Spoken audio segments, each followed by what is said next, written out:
أعوذ بالله من الشيطان الرجيم بسم الله الرحمن الرحيم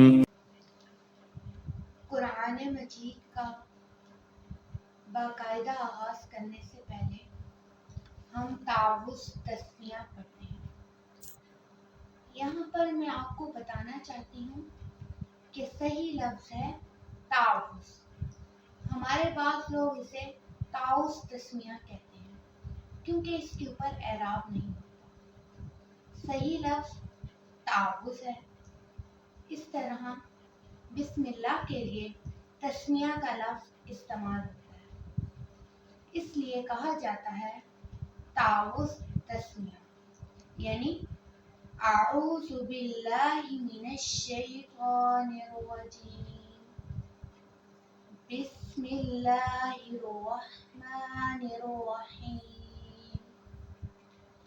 یعنی ہر ذی شان کام سے پہلے نبی کریم صلی اللہ علیہ وسلم نے حصول برکت کے لیے بسم اللہ الرحمن الرحیم پڑھنے کی تلقین فرمائی ہے۔ اس کا معنی ہے میں اللہ کے نام سے شروع کرتا ہوں جو بہت مہربان نہایت رحم کرنے والا ہے۔ اس کے مفردات کی وضاحت ہو جائے، سب سے پہلے اس میں با ہے۔ با کلام عرب میں مختلف معنی کے لیے استعمال ہوتی ہے۔ کبھی یہ استعانت کے لیے آتی ہے، یعنی مدد طلب کرنے کے لیے، جیسے ہم کہیں کتبت بالقلم، میں نے قلم کی مدد سے لکھا۔ کبھی یہ مسابقت کے لیے آتی ہے، یعنی اس لیے آتی ہے کہ جس حرف پر یہ داخل ہوتی ہے وہ کسی کے ساتھ ہے۔ جب ہم کسی چیز کی ابتدا کرتے ہیں اور ساتھ بسم اللہ پڑھتے ہیں تو گویا ہم اس کام کے ساتھ اللہ کا نام لے رہے ہوتے ہیں، تو اس کام میں ہمارے لیے برکت پیدا ہو جاتی ہے اور اس کام میں ہمارے لیے خیر داخل ہو جاتی ہے۔ یاد رکھیں، اگر ہم اس کو گرامر کے لحاظ سے دیکھیں تو اسے حروف جر کہا جاتا ہے۔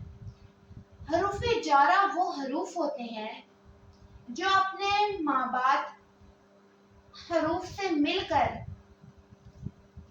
یا کسی نہ کسی سے تعلق ہوتا ہے، اور جس کے ساتھ تعلق ہوتا ہے اس کے ساتھ مل کر یہ مکمل معنی دیتے ہیں۔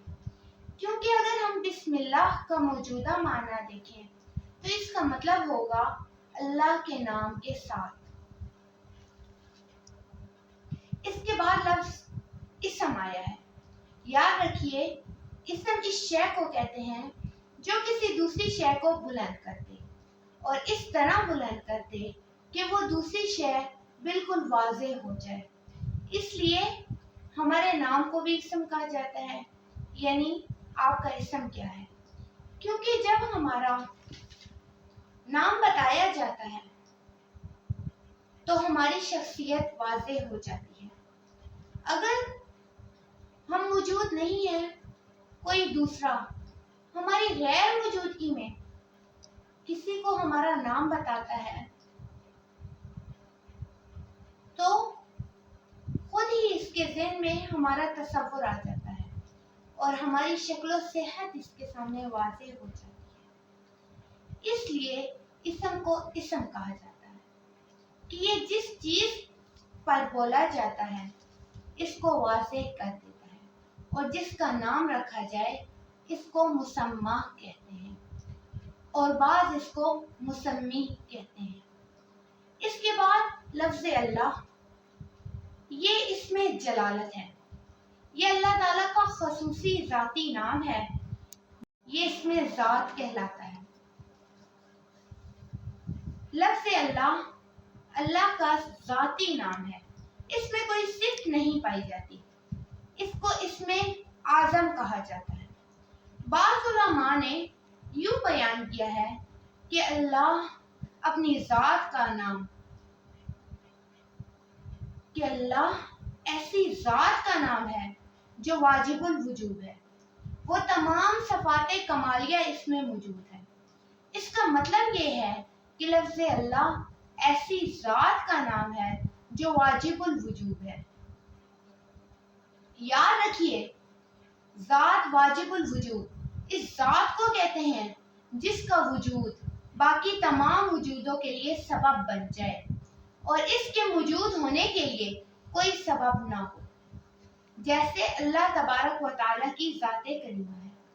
اللہ تعالیٰ کی ذات کریمہ ساری کائنات کے لیے سبب ہے،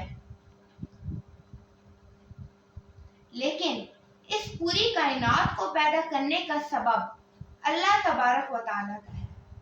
تو جو بھی ایسی ذات ہوگی جس کا وجود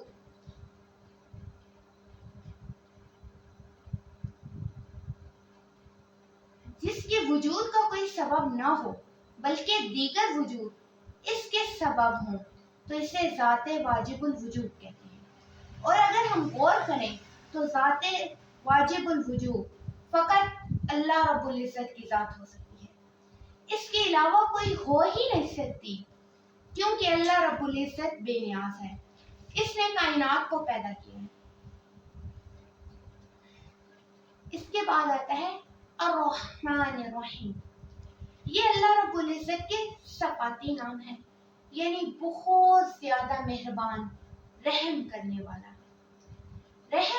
رحم سے نکلا ہے، یعنی اللہ رب العزت کی رحمت کے 100 درجے ہیں، جس میں سے ایک درجہ اس نے پوری دنیا میں تقسیم کر دیا، یعنی اسی ایک رحم کے درجے کی وجہ سے ایک ماں اپنے بچے سے محبت کرتی ہے، بہن بھائی آپس میں ایک دوسرے سے محبت کرتے ہیں، اور باقی 99 درجے اللہ رب العزت کے پاس ہیں، اور وہ ان 99 درجوں کے ساتھ اپنے بندے سے محبت کرتے ہیں۔ وما توفیق اللہ۔ دوستوں، اس طرح کی مزید ویڈیو دیکھنے کے لیے چینل کو سبسکرائب کریں، ویڈیو کو شیئر لازمی کریں۔ جزاک